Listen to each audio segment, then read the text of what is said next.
A lot to talk about on today's San Francisco 49ers Report by Chat Sports. Chase Senior hanging out here with you, and here's what we have coming up. Niners get more good news from the NFL. We have another new Robert Saleh update. How Ben Johnson, the former Lions offensive coordinator, to the Chicago Bears as their new head coach, impacts San Francisco. And we also have a Nick Sorensen update. Before we talk about all of that, if you want elite Niners offseason coverage, and of course coverage during the season as well, subscribe to me here on the 49ers Report. Let's get to 156,000 subscribers by the end of the week. Hit that sub button right now. The good news for the Niners. Things are shaping up pretty nicely for San Francisco going into a massive draft for this organization in April, and it looks as though they're going to have a lot of picks at their disposal. Over the Cap releasing its compensatory pick projections for the 2025 draft, some updates from when we talked about this last week, and the Niners are projected to get 3, potentially 4 additional picks in April. That also includes 2 fourth-round picks. And as we know, any team across the NFL can get high-level players in that range in the NFL draft. Those compensatory pick projections, Niners are expected to get a 4th-round pick for Chase Young signing with the Saints and performing well with New Orleans. Sam Darnold going to net a 4th potentially as well, and it looks as though that is going to happen. And then Ray McCloud, a return specialist for San Francisco, goes to the Atlanta Falcons. He has a career year, and because he performed well too, Niners probably going to get a 7th-round pick back for him. Now, this is in addition to the Niners having all of their own picks, and San Francisco over the last several years, as we've talked about here on this show, has really mastered the compensatory pick formula. I know a lot of people out there are going to go lazy and casual and say, you can have all the picks that you want. The Niners never hit on all of these players. It's false. When you scan this Niners roster, they've been one of the most talented teams in the NFL over the last few years, and a lot of those players are homegrown players. Now let's run through the reasoning behind why the Niners could get these comp picks. For Chase Young, played more than 760 snaps for New Orleans, of course, has had a lot of injuries throughout his career, able to notch 5.5 sacks for the Saints. Niners receiving a 4th-round pick for Young's $13 million deal that he signed with the Saints. And, for instance, Niners are going to get another 4th year. In 2024, who did they take in the 4th round?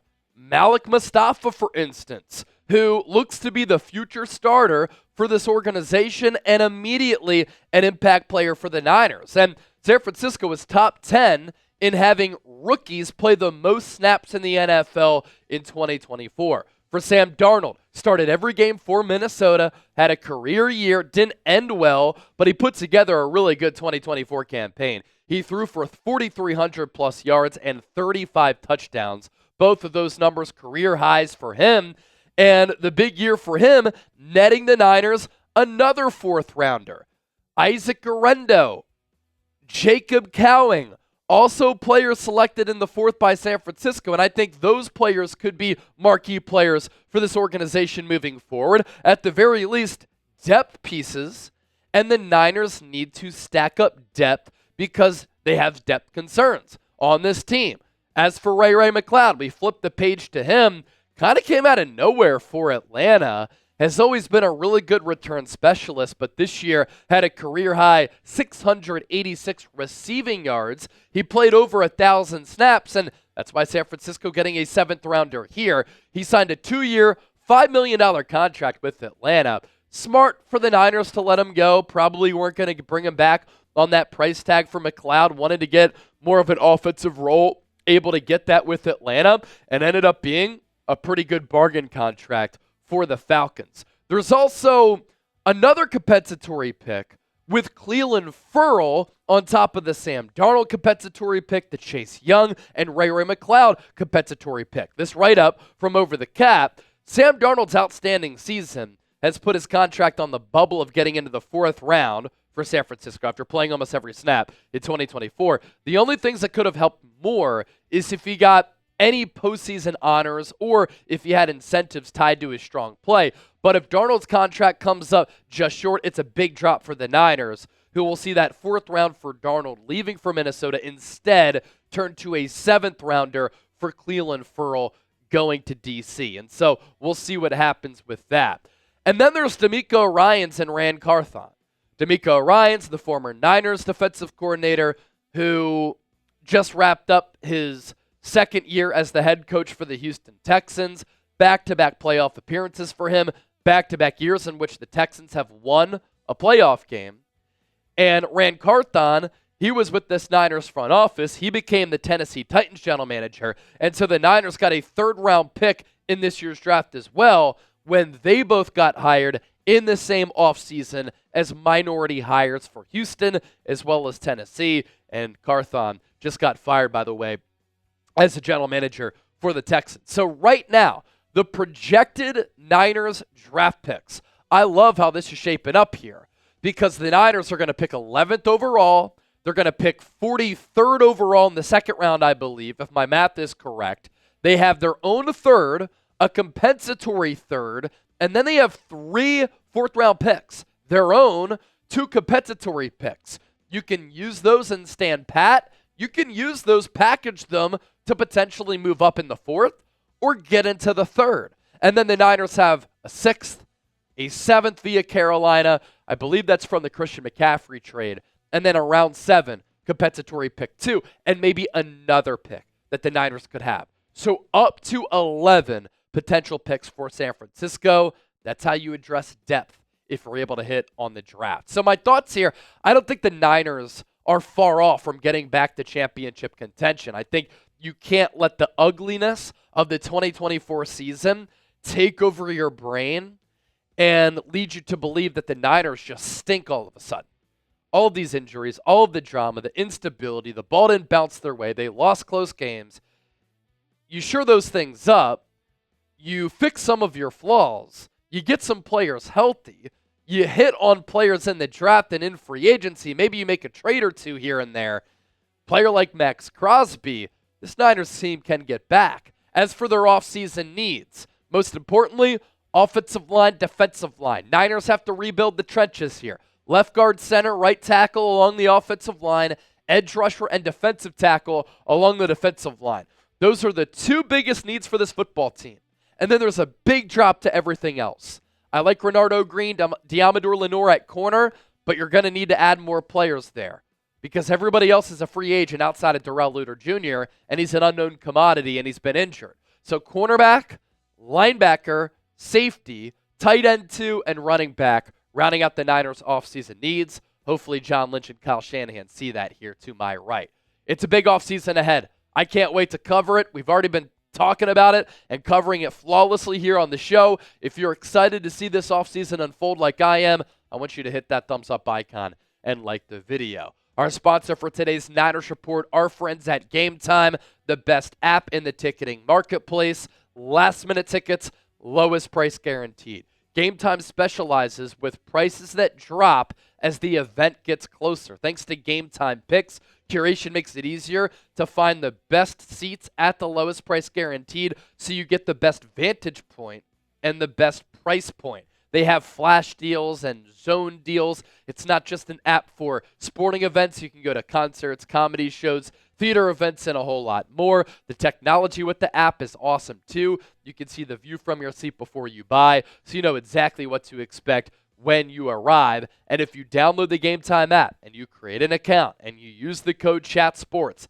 CHATSPORTS, you get $20 off. Terms apply. First purchase only. You can easily resell your tickets. They have ticketing insurance as well, and the Game Time guarantee. If you find a lower price elsewhere, they will credit you 110% of the difference. So use that code CHATSPORTS. Terms apply. First purchase only. Take the guesswork out of buying tickets with Game Time. Last minute tickets, lowest price guaranteed. All right, let's move forward here on today's show. One of the stories of the offseason, the Niners' pursuit of Robert Saleh, and we now have another Robert Saleh update.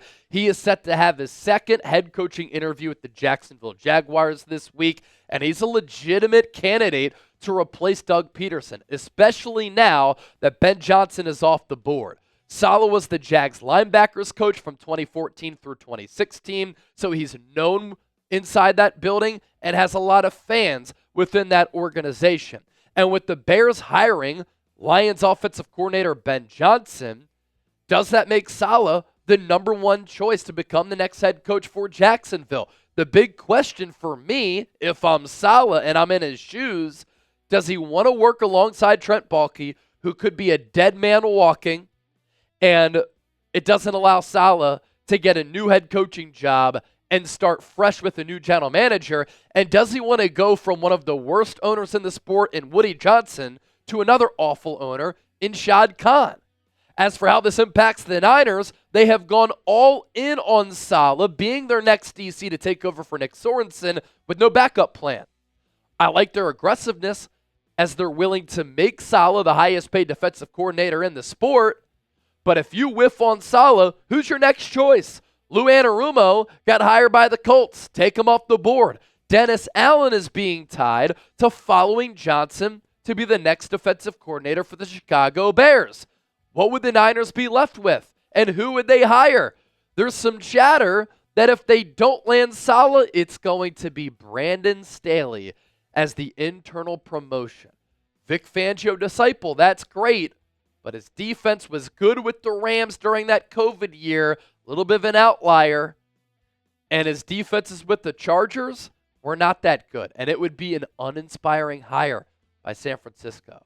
So who do you want to be the Niners' next defensive coordinator? Chime in with me down in the comment section right now. Also, be sure to give me a follow on social media. Chip, all good. You can just give me a follow at Chase_Senior on X and Instagram, approaching 15K on X and well past 35,000 followers on Instagram. Put out a lot of Niners content on my social media pages as well. And then we round out with this.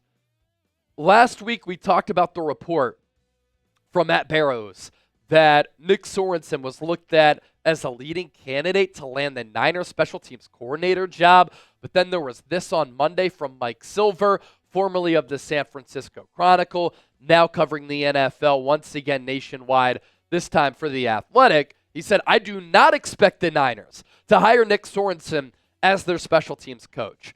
And let me just say this. Nick Sorensen cannot be the Niners' next special teams coordinator to take over for Brian Schneider. Why is that?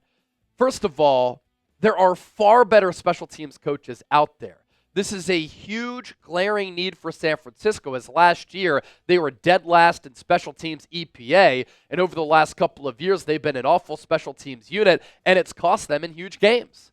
Sorensen does have experience as a special teams coordinator in the NFL, but he got it under Urban Meyer, and that Jags team was a disaster from the front office to the coaching staff to the roster. And I think about Sorensen becoming the special teams coordinator. Kyle Shanahan said right after he got fired, we really like him. We want to retain him on this coaching staff. But after you fire him, is this you feeling bad and then giving him a huge role because you do feel bad by demoting him and firing him?